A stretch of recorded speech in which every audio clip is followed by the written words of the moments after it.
Bonjour mes petits naturaux, aujourd'hui on va parler de la prêle.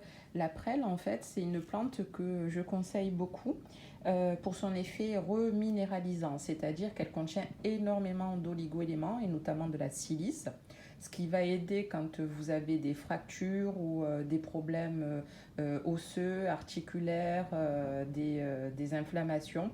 Il faut savoir aussi qu'elle a des propriétés diurétiques, c'est-à-dire qu'elle aide à aller faire pipi. Et elle a aussi des propriétés hémostatiques et cicatrisantes. Alors hémostatique, ça veut dire qu'elle a tendance à diminuer les saignements. C'est pour ça que je la conseille souvent aux personnes, aux femmes qui ont des règles abondantes, parce que non seulement elles se reminéralisent, donc elles sont un petit peu moins fatiguées, mais en plus ça diminue le saignement. Au niveau de ces autres propriétés, moi je l'utilise aussi beaucoup en médecine chinoise parce qu'elle a tendance à délocaliser ce qu'on appelle l'humidité et les glaires. Donc l'humidité en fait c'est tout ce qui est œdème, tout ce qui est lourd dans le corps, tout ce qui est gras et tout ce qui est glaire dure, donc des boules en fait, des boules de chair et ce genre de choses. Il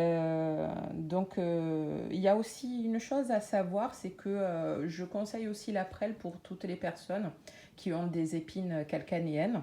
Pourquoi? Parce qu'elle a cette faculté, alors toujours en médecine chinoise, hein, c'est de faire fondre le tissu osseux en excédent et de renforcer et nourrir pourtant l'os. On appelle ça une faculté antagoniste.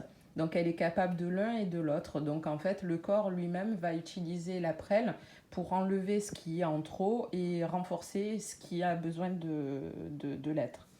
Ce que j'aime énormément avec cette plante, c'est que c'est une plante qui date de millions d'années. Elle est sur Terre depuis des millions d'années.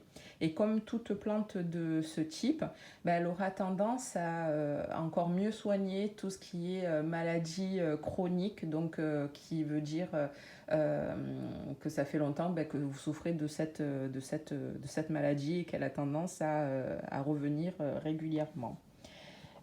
Pour le consommer, le mieux c'est sous forme d'ampoule, donc comme celui-ci. Infusion, c'est pas mal, mais c'est pas très très concentré, c'est vraiment pour du long terme.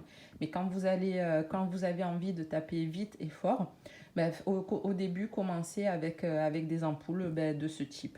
Merci à vous et si vous voulez en savoir plus, mais n'hésitez pas à liker et à me suivre. Au revoir.